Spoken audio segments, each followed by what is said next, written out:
Remember the kid in class who smelled like shit? He was too busy grinding to solo the awakened Leviathan. Showering is for the weak, grinding is for the kings. That's Runescape's motto. Ever wanted to have a girlfriend? Have some rune instead. I seem like I can't escape that game. Every old school player thought. And so you have to understand that for people like these, whose priority in life is to grind fatness 24/7, RuneScape is a way of life. And here I ask you a question. What would a player of this monstrosity do to defend that lifestyle? What would be the moral limit? How about we try starving people in real life?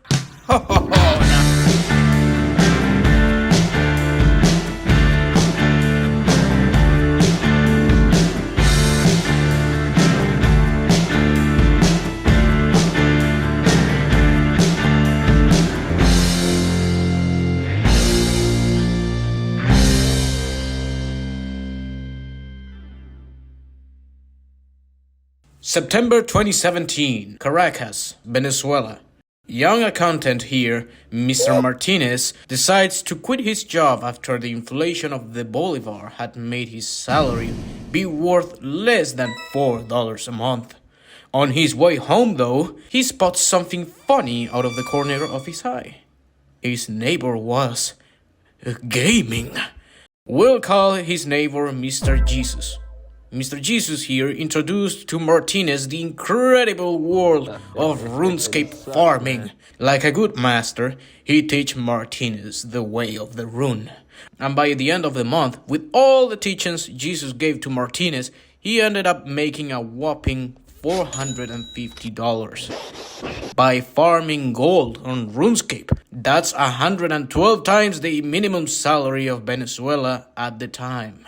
Picture this, if you were to go through your whole career and get the title, you would be met with the exciting news that you'd be working 9 to 5 for a salary of $6 a month. Look at this dude. So no shit, Venezuelans started looking for alternatives. And one such alternative was discovered through the black market for gold in RuneScape. Venezuelans started noticing this when teenagers aged 15 to 17 were making 40 times their average salary by sitting all day on a computer. And so a lot of the working population just decided to quit their jobs and start the grind on Rune. Although the Venezuelan infrastructure was not the finest, and the maximum internet speed you could expect was around the 3 megabyte mark, the Venezuelans had a trump card up their sleeves. The Canaima program that the great leader Chavez gave them. A program that gave all Venezuelans computers that were absolute trash, but that because of old RuneScape's requirements to be played, made pretty much every Venezuelan eligible to play it. And play it, they did. The floodgates had been opened. Thousands of Venezuelan accounts were being made by the hour, and they started flooding the servers of RuneScape. See, there was an easy method of generating money. We will have to get into the economics here for a while. Brace for impact! Alright, so, back then, 1 million gold was equivalent to 43 cents, and to get that gold, there was multiple methods, such as the air orbs method that could get you 300k an hour. You had the green dragons method, which was one of, if not the most popular amongst the Venezuelan players, could net you around 600k an hour, although you can even double that if you could get your hands on the amulet of greed. You could also hunt implings that would give you 700k up to 1.5 million an hour, and then you had the lava dragon giving you 800k. Then you had the fattest one, the one that made players grind like Chinese factory workers just to be able to face him, Borkath, giving you 1 million every 12 minutes if you manage to do it correctly. A literal printing machine. There was also a last method though. If you went to the chambers of Serik, you had a very small chance of getting an item worth 1.2 billion gold, around $450 total. So what the Venezuelans did to get that sweet money was usually the following. Get on the morning, around 4 a.m. so the servers are empty and nobody can disturb your farming. Yeah, boy. Then proceed to grind all day long. Then transfer that gold to a second account to avoid getting your main banned. Then go on and get on a webpage known as Panas Gold and trade that shit for real money. And boom, you had just beaten the system. It is at this point, when Venezuelans started cashing in hundreds of dollars by farming on Runescape, that even their news started covering the whole ordeal. Some articles even went as far as to encourage farming in Runescape. Of course, the Runescape community, that had grown accustomed to limited competition with the Chinese out of anybody, didn't like this one bit. And so they sent the Venezuelan article creators hundreds of death threats.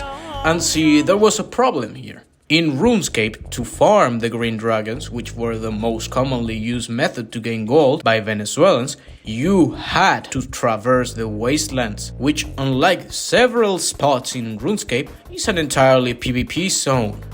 And so when the RuneScape community saw that the RuneScape market was getting flooded by green dragon scales and bones, devaluing them, they got angry. Like, really angry. Angry players went to protest in Reddit. They're ruining our prices. They are stealing our jobs. And other, more depraved players also went to protest in Reddit, presenting guides on how to, and I quote, genocide Venezuelans. Let's gang them up and kill all of them.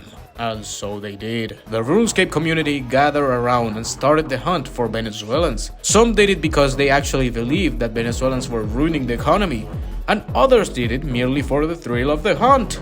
But there's always bigger fish in the pond. The biggest group on the scene for RuneScape PvP, Reign of Terror, or ROT, did initially hunt the Venezuelans. No Venis. But eventually, they realized that enslaving them was easier and forced the Venezuelans to pay them fees in order to exchange the gold. But that right there was the inflection point for the Venezuelans. When in 2018 the situation worsened in their home country, more Venezuelans started joining RuneScape and started forming clans. Eventually, the clans started forming groups and factions, and with it, they launched a rebellion against ROT, who had apparently underestimated the sheer power of starvation and lost decisively against the Venezuelans.